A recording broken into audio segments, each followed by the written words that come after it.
இன்னைக்கு கான்ஸ்டிபேஷன் அப்படின்னு சொல்லி ஏற்படக்கூடிய மலச்சிக்கலே பைல்ஸ் ஏற்படுவதற்கான மிக முக்கிய மூல காரணமாக இருக்குது அப்படின்னு சொல்லலாம். ஏன்னா நீங்கள் ஹாட் வாட்டர் மட்டும் காலையில் சாப்பிட்டீங்கன்னா மலம் போகிற மாதிரியான ஒரு சூழல் இருந்தால் கூட பெட்டர். அதே போல் மாலை ஒரு 5 மணி 6 மணிக்கெலாம் பார்த்தீங்கன்னா ஒரு 4 நாளாகவே மலம் போகலைங்க அப்படின்னா அதுதான் கான்ஸ்டிபேஷன். ஒன்று, ஒரு நாளைக்கு 4 டைம் போகுதுங்க அப்படின்னாலும் அதுக்கு பேரும் கான்ஸ்டிபேஷன் தான். ஏன்னா அங்கே பார்த்தீங்கன்னா அந்த லேயர்லாம் கிழிஞ்சு நமக்கு உள்ளுக்குள்ளே கட்டியாவோ சதை வளர்ச்சியாவோ நீர்க்குமிழிகளாகவோ அங்கே பார்த்தீங்கன்னா கொப்பளங்களாக கூட வருவதற்கான வாய்ப்புகள் இருக்குது. இது உங்களுடைய மலத்தை இருக விடாமல் பார்த்துக்கிறோம், கட்டித்தன்மையாகாமல் அவங்கள பார்த்துக்கிறோம். அதுக்கப்புறம் மலம் வெளியில் போகும்பொழுது டைட்டாக இல்லாமல் ஃப்ரீ மோஷன் போகிறதுக்கு இது உங்களுக்கு வழிவகுக்கும். இந்த துத்தி இலையை நம்ம ஒரு சில முறைகள் படி பயன்படுத்தணும் அப்படின்னா இந்த பைல்ஸை டோட்டலாக நம்ம கிளியர் பண்ணி வெளியே வந்துடலாங்க. என்ன பண்ணணும் அப்படின்னா,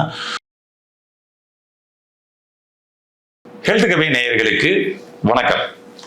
இன்னைக்கு பைல்ஸ் அப்படின்ற அந்த கம்ப்ளைண்ட்ஸு நிறைய பேருக்கு இன்னைக்கு ஆண்களுக்கும் பெண்களுக்கும் இருக்குது. இதற்கு அடிப்படையான காரணம் தான் என்ன?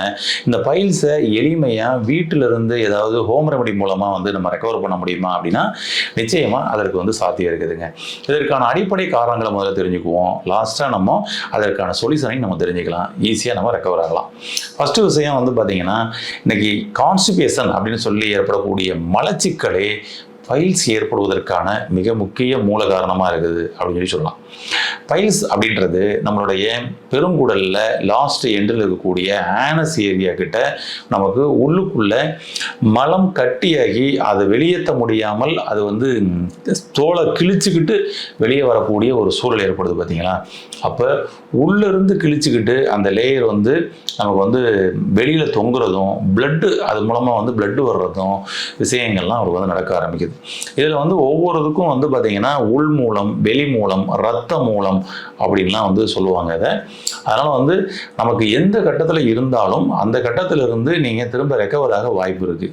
பட் ஆனால் நம்ம ஒரு விஷயம் தெரிஞ்சுக்கணும், எப்போவுமே ப்ரிவென்ஷன் மெடிசன் நம்ம எப்போவுமே இது வருவதற்கு முன்னாடி பாதுகாத்துக்கங்க அப்படின்றத தான் ஒரு விழிப்புணர்வாகவே கொடுத்துக்கிட்டு இருக்கிறோம்.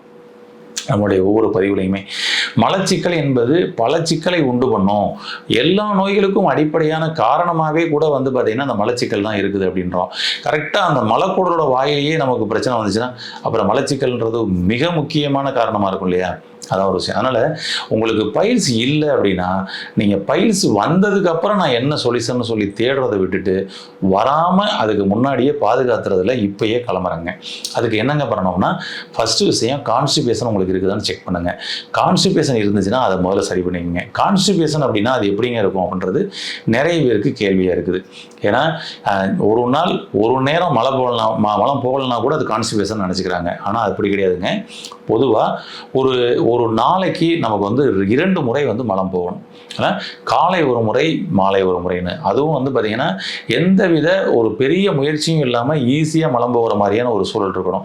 ஏன்னா நீங்கள் ஹாட் வாட்டர் மட்டும் காலையில் சாப்பிட்டீங்கன்னா மலம் போகிற மாதிரியான ஒரு சூழல் இருந்தால் கூட பெட்டர்.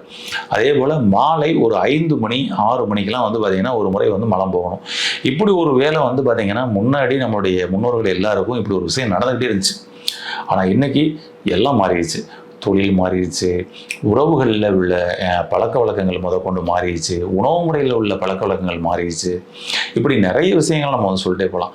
அப்போ ஃபஸ்ட்டு ஒரு நாளைக்கு 2 முறை மலம் போகணும் அப்படின்றத வச்சுக்கோங்க. 2 முறை இல்லைங்க, ஒரு முறை தாங்க போகுதுன்றது தான் இன்றைக்கி அதிகபட்சமான நபர்களுக்கு. காலையிலேயே ஒரு தடவை போயிட்டு அப்புறம் வேலைக்கு போயிட்டாங்கன்னா திரும்ப நைட்டு 3 டைம் சாப்பிடுவோம். ஆனால் ஒரு வட்டம் கூட மலம் போகிறதே கிடையாது. அதனால் அங்கே கவனிச்சிக்க வேண்டிய ஒரு விஷயத்தை இதை முதல்ல கவனிச்சிக்கங்க. ஒரு வேளை தான் உங்களுக்கு மலம் போகுதுன்னா அதை 2 வேளையாக மாற்றுறதுக்கு என்ன பண்ணணும் அப்படின்றத இது பண்ணுங்கள். லாஸ்ட்டாக உங்களுக்கு ஒரு வேளை மலம் போகிற நபர்னா 2 வேளை மலம் போகிறதுக்கு ஒரு சின்ன டிப்ஸை சொல்கிறேன். அதை கடைசியாக நான் உங்களுக்கு சொல்கிறேன், அதை ஃபாலோ பண்ணுங்கள். 1. அடுத்தது 4 நாளாகவே மலம் போகலைங்க அப்படின்னா அதுதான் கான்ஸ்டிபேஷன். 1. ஒரு நாளைக்கே 4 டைம் போகுதுங்க அப்படின்னாலும் அதுக்கு பேரும் கான்ஸ்டிபேஷன் தான். சரிங்களா? இந்த மாதிரி லூஸ் மோஷன் மாதிரி போகுதுன்னா கூட அதுவும் கான்ஸ்டிபேஷன் தான். உங்களுடைய பெருங்குடல், சிறுகுடல் பெருங்குடலில் டிஸ்டர்பன்ஸ் இருக்குன்னு அர்த்தம். அப்போ உடனடியாக அதை முதல்ல சரி பண்ணுங்கள். அதனால் நிறைய பேர் பார்த்தீங்கன்னா அதை பெருமையாகவே சொல்லிக்குவாங்க. எனக்கு 4 நாளாகவே நான் பாட்டுக்கு வெளியில் டூரில் சுற்றிக்கிட்டே இருக்கிறேன், மோசம்லாம் போகவே இல்லை, வர்றதே இல்லை அது நமக்கு வராது அப்படின்ற மாதிரி வந்து அதை கேஷுவலாக எடுப்பாங்க. அப்படி இருக்கக்கூடாது. ஏன்னா எங்கெல்லாம் கழிவுகளுடைய தேக்கம் இருக்குதோ அங்கேருந்து தான் கிருமி, பாக்டீரியாஸ், வைரஸ் எல்லாமே வந்து பார்த்திங்கன்னா வந்து உருவாகி நமக்கு அடுத்த டிஸ்டர்பன்ஸை கொடுக்குறது. அதனால் ஃபஸ்ட்டு விஷயம் அதை கவனத்தில் எடுத்துக்கங்க. அடுத்தது, நீங்கள் காலையில் எழுந்த உடனே மலம் உங்களுக்கு டைட்டாக இருக்கிற மாதிரி ஒரு ஃபீல் இருக்குது அப்படின்னா உடனே நீங்கள் வந்து ஒரு சுடுதண்ணி கொடுத்து வெதுவெதுப்பான சுடுதண்ணி சாப்பிட்டுட்டு அதுக்கப்புறம் வந்து மலம் போகிறதுக்குள்ளே போங்க. அப்போ தான் மோசம் வந்து ரொம்ப டைட்டாக இல்லாமல் நீங்கள் அதாவது முக்கி நீங்கள் மலம் கழிக்காத ஒரு சூழல் ஏற்படும். நீங்கள் முக்கி மலம் கழிக்கக்கூடிய ஒரு சூழல் ஏற்படும் பொழுது தான் உங்களுக்கு பைல்ஸ் அப்படின்ற ஒரு பிரச்சனையே ஃபஸ்ட்டு வர ஆரம்பிக்குதுன்னு சொல்லலாம். ஏன்னா அங்கே வந்து பார்த்திங்கன்னா அந்த லேயர்லாம் வந்து கிழிஞ்சு நமக்கு உள்ளுக்குள்ளே கட்டியாவோ சதை வளர்ச்சியாவோ நீர்க்குமிழிகளாகவோ அங்கே வந்து பார்த்திங்கன்னா வந்து கொப்பளங்களாக கூட வருவதற்கான வாய்ப்புகள் இருக்குது. ஒன்று. அதனால் கொஞ்சம் ஹாட் வாட்டர், வார்ம் வாட்டர் வந்து காலையில் எழுந்த உடனே 2லேருந்து 4 டம்ளர் வெதுவெதுப்பான தண்ணி குடிச்சிக்கோங்க. நைட்டு படுக்க போகிறதுக்கு முன்னாடி 2லேருந்து 4 டம்ளர் வரைக்கும் வெதுவெதுப்பான தண்ணி குடிச்சிட்டு 2 டைமுமே அதுக்கப்புறம் கொஞ்சம் வாக் பண்ணிவிட்டு அதுக்கப்புறம் படுங்க. இது உங்களுடைய மலத்தை இருக விடாமல் பார்த்துக்கிறோம், கட்டித்தன்மையாகாமல் உங்களை பார்த்துக்கிறோம். அதுக்கப்புறம் வந்து மலம் வெளியில் போகும்பொழுது டைட்டாக இல்லாமல் ஃப்ரீ மோஷன் போகிறதுக்கு இது உங்களுக்கு வழிவகுக்கும். ஃபஸ்ட்டு விஷயம். அடுத்தது, நீங்கள் சீட்டட் ஒர்க்கரா, நீங்கள் அதிகப்படியாக வந்து சீட்டில் தான் ஒர்க் பண்ணுவீங்க, உட்காந்த வேலை தாங்க என் வேலை, காலையிலேருந்து நைட்டு வரைக்கும் உட்காந்தாங்க இருப்பேன் அப்படின்னா உடனடியாக நீங்கள் முதல்ல அலர்ட் ஆகணும். இங்கே வந்து நம்ம கவனிக்க வேண்டிய விஷயம் ஃபஸ்ட்டு உங்களுடைய சேர். உங்களுடைய சேர், நீங்கள் உட்காந்து வேலை பார்க்கக்கூடிய சேரு உங்களுக்கு ஏதாவது வயர் பின்னல் சேர்னா பெஸ்ட்டு. நீங்கள் அதுவே வந்து பார்த்தீங்கன்னா குஷன் சேரு அப்படின்னு வச்சுங்களேன், அப்போ வந்து உங்களுக்கு அங்கேருந்து ஒரு ஹீட் வெப்பம் உருவாகும் நீங்கள் உட்காந்துருக்கிறதுல, அது உங்களுடைய ஆனஸ் ஏரியாவை தாக்கும். அடுத்தது, டைட்டாக இன்னர்வேர் போட்டுட்டு டைட்டாக ஜீன்ஸ் பேண்ட் போட்டுட்டு அதுக்கப்புறம் அந்த குஷன்லேயே வந்து உட்காந்துருக்கிறது. இன்றைக்கி நிறைய ஐடி கலாச்சாரம்லாம் அப்படி தான் ஆயிடுச்சு. ஐடிக்கு போகக்கூடிய எல்லா பேரும் ஆண்களும் பெண்களும் ஜீன்ஸ் பேண்ட் போட்டுட்டு அங்கே டோட்டலாக ஏர் வந்து உள்ளேருந்து வெளியிலையும் போக முடியாது, வெளியிலேருந்து உள்ளேயும் போக முடியாது. நம்மளுக்கு உடம்புல இருக்கக்கூடிய நவ துவாரங்கள் வழியாக சுவாசம் நடந்துக்கிட்டு இருக்குது, கழிவு வெளியேறிக்கிட்டு இருக்குது அப்படின்ற ஒரு விஷயத்தையும் கொஞ்சம் மைண்டில் வச்சுக்கோங்க. நம்ம என்ன பண்ணோம்னா டோட்டலாக க்ளோஸ் பண்ணிடுறோம். வெளியில் கண், மூக்கு, காது, வாய் இது மட்டும்தான் ஓப்பனில் இருக்குது அப்படின்னே சொல்லலாம். ஆனால் குறிப்பாக நமக்கு வந்து ஆனஸ் நமக்கு ஃப்ரீயாக ஓப்பனில் இருக்கிற மாதிரி வந்து லேசாக காற்றுகள்லாம் வந்துச்சுன்னா கூட ஈஸியாக வெளில போகிற மாதிரி இருக்கணும். நீங்கள் பாருங்கள், டைட்டான ஜீன்ஸ் பேண்ட்டு போட்டு நீங்கள் நல்ல குஷனில் நீங்கள் உட்காந்துருக்கீங்கன்னா உங்களுக்கு அபான வாயு பிரியுதுன்னு வச்சுக்கோங்களேன். அப்போ உங்களுக்கு வந்து அந்த ஃபீலிங் தெரியும். அந்த ஆனஸ் ஏரியா, பெட்டெக்ஸ் ஏரியா ஒரு விதமான எரிச்சலோடு காணப்படும். இப்போ பாருங்களேன், உள்ளேருந்து அந்த கெட்ட கரியமில வாயு உங்களுக்கு வந்து என்னாச்சு, அந்த ஏரியாவே வந்து பார்த்திங்கன்னா எரிச்சலோடு காணப்படுது. இதுதானே உள்ளே நடக்கும், இதுதானே உள்ளே வந்து அங்கே வந்து தோல் கிளியும். அதுதான் மெயினான விஷயமே. அதனால் ஃபஸ்ட்டு விஷயம், நீங்கள் கவனிக்க வேண்டிய விஷயம் உங்களுடைய லைஃப் ஸ்டைலில் நீங்கள் உட்கார்றதுல, நீங்கள் ட்ரெஸ் கோட் போடுறதுல இருக்குதுங்க. இது உங்கள் உடம்புக்குள்ளே ஆனஸ் ஏரியாவில் ஹீட்டை உண்டு பண்ணும். பாடியில் இருக்கிற ஹீட் எல்லாமே வந்து இந்த நவதுவாரங்கள் வழியாக எடுத்து வெளியேற்றி பேலன்ஸ் பண்ணக்கூடிய ஒரு வேலை நடக்கும். அப்போ ஆனஸ் வழியே போகக்கூடிய காற்று ஆனஸ் வழி தான் போகும். அதான் அபானவாயின்பாங்க, போகும். அப்போ நம்ம வந்து பார்த்திங்கன்னா அங்கே நம்ம வெளியேற்ற முடியாமல் வெளியேற்றாமல் இருக்கிறோன்னா, அங்கே மலம் தேங்கி நின்று டைட்டாக நிற்கிது, ஏர் கூட வெளியே போடலாம், உள்ளுக்குள்ளேயே அது வந்து ஃபார்ம் ஆகி வயிறை உப்பிசமாக்கி வெடிகுண்டு மாதிரி ஆகிடும். அதான் ஒரு விஷயம். அதனால் இந்த காற்று உருவாகாமல் பாதுகாத்துக்கிறதும் மிக முக்கியம். பைல்ஸ் வராமல் தடுக்கிறதுக்கு ஃபஸ்ட்டு இதுதாங்க. நீங்கள் பைல்ஸ் வந்தவங்கலாம் கேட்டு பாருங்கள், நான் சொன்ன இந்த விஷயங்களை எல்லாத்துலேயும் பாதிக்கப்பட்டிருப்பாங்க. கான்ஸ்டிபேஷன் இருந்திருக்கும், கேஸ் ட்ரபிள் இருந்திருக்கும், இன்டெஸ்டைனில் மலை தேக்கம் இருந்திருக்கும், அது ஹார்டாக இருக்கும், அங்கே ஆனஸை கிழிச்சிக்கிட்டு வந்திருக்கும், ப்ளீடிங் எல்லாம் வந்திருக்க வாய்ப்பு இருக்குது, சதை கிழிஞ்சு வெளியே தொங்கியிருக்கிற வாய்ப்பு இருக்குது. இதெல்லாம் பைல்ஸ் முன்கட்ட அறிகுறிகளாக கொடுக்கும். இங்கேயே சரி பண்ணிக்கங்க, அதுதான் பெஸ்ட். சரி, ஒருவேளை பைல்ஸ் இருக்குது, இப்போ நான் என்ன பண்ணுறது, சொல்யூஷன் என்ன பண்ணலாம்? ஈஸியான சொல்யூஷன் சொல்கிறேன், பண்ணுங்கள். என்ன பண்ணணும் அப்படின்னு சொல்லி சொன்னோம்னா, இதற்கு நம்மளுடைய முன்னோர்கள் பயன்படுத்திய ஒரு அற்புதமான ஒரு மூலிகை இருக்குதுங்க. அதாவது துத்தி இலை அப்படின்னு சொல்லிட்டு, இந்த துத்தி இலையை நம்ம வந்து ஒரு சில முறைகள் படி பயன்படுத்தலாம் அப்படின்னோம்னா இந்த பைல்ஸை டோட்டலாக நம்ம வந்து கிளியர் பண்ணி வெளியே வந்துடலாங்க. என்ன பண்ணணும் அப்படின்னா, துத்தி இலை உங்களுக்கு உங்கள் ரோட்டோரங்களில் எல்லாம் கிடைக்கும். ரொம்ப ஈஸியாக கிடைக்கக்கூடிய ஒரு மூலிகை தான் அந்த மூலிகை. அந்த துத்தி இலை டைரெக்டாக கிடைச்சிச்சின்னா தான் ரொம்ப ரொம்ப நல்லது. இந்த துத்தி இலையை நீங்கள் சமையல் பண்ணி சாப்பிடக்கூட முடியும். துத்தி இலையை கட் பண்ணி பருப்பு கடைஞ்சி பருப்போடு சேர்த்து நீங்கள் வந்து பார்த்தீங்கன்னா கீரை மாதிரி கடைஞ்சி சாப்பிடலாம். அது உணவில் எடுத்துக்கிறது. அப்படி எடுத்துக்கப்படும் பொழுதும் உங்களுக்கு வந்து இன்டெஸ்டைனுக்கு செம்மையாக ஃப்ரீ பண்ணி கொடுக்கும். மோசம் நல்லா ஃப்ரீ ஆயிரும், புண்ணு இருந்தால் கூட ஆற்றிடும். இது பெஸ்ட்டு.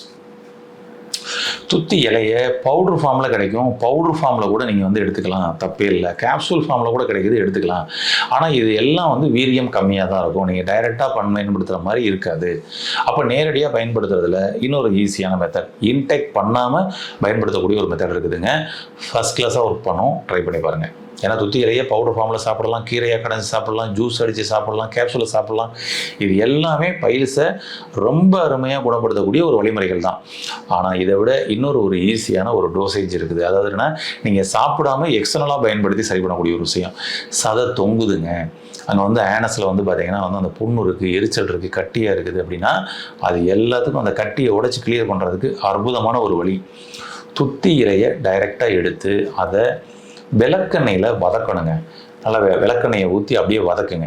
அதுக்குன்னா விளக்கெண்ணெயிலேயே அந்த துத்தி இலை வதங்கி அதோட எசன்ஸ் எல்லாம் அந்த எண்ணெயில் இறங்கி அப்படியே ஒன்று சேரும் பாருங்க. ரெண்டும் சேர்ந்து ஒரு பச்சையம் வந்து அந்த இடத்துல கிடைக்கும். இப்போ அதை எடுத்து அந்த இலையை திரும்ப விளக்கெண்ணெயில் வதக்குன அந்த இலையை எடுத்து ஒரு காட்டன் துணி, இந்த காட்டன் ஒரு லேயர் வந்து கட் பண்ணிக்கோங்க. அது வந்து நீங்கள் அதாவது கோமணம் லங்கோடம் கட்டுற மாதிரி, சரிங்களா, அந்த மாதிரி ஒரு நீளமான பீஸாக கட் பண்ணிவிட்டு இந்த துத்தி இலை வதக்கின இலையை தூக்கி அப்படியே வந்து அந்த காட்டன் துணியில் போடுங்க. இப்போ லேசாக வெதுவெதுப்பான சூடு இருக்கணும். ஏன்னா ஃபுல்லாக ஆறிடவும் கூடாது, அதுவே ஓவர் சூடு வந்துடக்கூடாது. ஏன்னா இதை என்ன பண்ண போகிறீங்கன்னா உங்களுடைய ஆனஸ் ஏரியா கிட்ட இதை வந்து வச்சு நீங்கள் கோமணம் மாதிரி கட்டிக்க போகிறீங்க, சரிங்களா. சூப்பராக இருக்குங்க, ஓகேங்களா. என்ன மாற்றம் நடக்குன்றதை பாருங்கள். இப்போ அந்த இடத்துல வச்சு நமக்கு ஆனஸ் கிட்ட கரெக்டாக அந்த துத்தி இலையோட அந்த எசன்ஸு சாறு அதோட பச்சையம் கரெக்டாக அங்கே வந்து படுற மாதிரி அப்படி வந்து வச்சு அப்படியே கோமணம் போல் கட்டிடுங்க. நைட்டு தூங்க போகிறதுக்கு முன்னாடி இதை பண்ணுங்கள். அந்த வெதுவெதுப்பான சூடுக்கு ஒரு இதமாக இருக்கும் அந்த ஆனஸ் கிட்ட படுறதே. அதை நீங்கள் நைட்டு கட்டிட்டு படுத்துங்க அப்படின்னு சொன்னோம்னா காலையிலேயே ஃபஸ்ட்டு நாள்லேயே ஒரு மிகப்பெரிய மாற்றம் இருக்கும். இந்த ஆனஸ் ஏரியா கிட்ட இருந்த புண்ணுகள்லாம் ஆறி இருக்கும். சில பேருக்கு ஆனஸில் உள்பக்கமாக இல்லாமல் வெளிப்பக்கமாக கூட சின்ன சின்ன பருக்கள் மாதிரிலாம் கூட வந்து அது உங்களுக்கு தொந்தரவு பண்ணுற மாதிரி இருக்கலாம். அதுக்கும் இந்த துத்தி இலை ரொம்ப அற்புதமாக சப்போர்ட் பண்ணி கொடுக்கும். அப்போ அப்படி கட்டிட்டு படுத்துருங்க, பெட்டர். காலையில் மோரில் இந்த துத்தி இலையை கலந்து நம்ம வந்து சாப்பிட்லாம், சரிங்களா. துத்தி இலையை சாறு எடுத்து மோரில் கலந்து சாப்பிடலாம். ஒன்று, துத்தி இலையை நீங்கள் வந்து பார்த்திங்கன்னா நிழல் வெயிலில் காய வச்சு அதை வந்து பார்த்திங்கன்னா கொஞ்சம் சின்ன வெங்காயம்லாம் வந்து கட் பண்ணி அது கூட போட்டு துத்தி இலையை வந்து அரைச்சும் பண்ணலாம். அரைச்சி சின்ன வெங்காயம்லாம் கட் பண்ணி போட்டு அதை அப்படியே சின்ன சின்ன உருண்டையாக்கி கொஞ்சம் நிழல் வெயிலில் காய வச்சிடலாம். காய வச்சு அதை வந்து பார்த்திங்கன்னா ஒரு நாளைக்கு 2 உருண்டை 4 உருண்டைன்னு நீங்களே இதை தயார் பண்ணி சாப்பிடலாம். ரொம்ப ஈஸியான ஒரு வழி. துத்தி இலையை டைரெக்டாக காய வச்சு பவுடர் பண்ணி சாப்பிடலாம். ஆனால் நான் சொல்கிற இந்த மெத்தட் ரொம்ப அருமையாக இருக்கும். துத்தி இலை சின்ன வெங்காயம் அப்படியே போட்டு அரைச்சிருங்க. அரைச்சி நான் இது பண்ணிவிட்டு எடுத்து அதை வந்து சின்ன சின்ன உருண்டைகளாக மாத்திரைகள் மாதிரி சின்ன சின்ன உருண்டைகளாக உருட்டி நிழல் வெயிலில் காய வச்சு டெய்லி 2 உருண்டை காலையில், டெய்லி 1 உருண்டை நைட்டு எடுத்து பாருங்களேன். பைல்ஸ்லேருந்து நீங்கள் டோட்டலாக வெளியே வந்துடுவீங்க. பைல்ஸுக்காக நீங்கள் கவலைப்படணுன்ற அவசியமே கிடையாது. மோசம் முதல்ல ஃப்ரீ ஆயிரும், கான்ஸ்டிபேஷன் ஃப்ரீ ஆயிரும், ஆனஸில் கூடிய புண்ணுங்கனாலும் ஆயிரும். பெட்டர் பாருங்கள், உங்களுக்கு ரொம்ப ஈஸியான வழியாக கொடுத்துருக்குறேன். சூரணமாக எடுத்துக்கலாம், ஜூஸாக எடுத்துக்கலாம், கீரையாக கடைஞ்சி சாப்பிடலாம். அதுக்கப்புறம் வந்து ஆனஸில் வச்சு கட்டி நம்ம கோமணம் போல் கட்டி அந்த புண்ணை நல்லா ஆற்றுறதும் கட்டியை ரிமூவ் பண்ணுறதுக்குரிய வேலைக்கும் நீங்கள் அதை பயன்படுத்திக்கலாம். இந்த டெக்னிக்கை நீங்கள் வீட்டில் பயன்படுத்தி பாருங்கள். உங்களுக்கு வந்து பைல்ஸ்லேருந்து டோட்டலாக வெளிவருவதற்கு ரொம்ப அருமையாக சப்போர்ட் பண்ணி கொடுக்கும். பயன்படுத்தி அனுபவங்களை பதிவு பண்ணுங்கள் கமெண்ட் பாக்ஸில். நண்பர்களுக்கோ உறவினர்களுக்கோ யாருக்காவது இந்த மாதிரி இருக்குதுன்னா உடனே அந்த டிப்ஸை அவர்களுக்கும் சொல்லி பயன்படுத்தி ஆரோக்கியமடைய செய்யுங்கள். வாழ்த்துக்கள். நன்றி. இந்த வீடியோ உங்களுக்கு பிடிச்சிருந்தா லைக் பண்ணுங்க, ஷேர் பண்ணுங்க, கமெண்ட் பண்ணுங்க. மறக்காம ஹெல்த் கஃபே தமிழ் சேனலை சப்ஸ்கிரைப் பண்ணிட்டு பெல் பட்டனை கிளிக் பண்ணிடுங்க.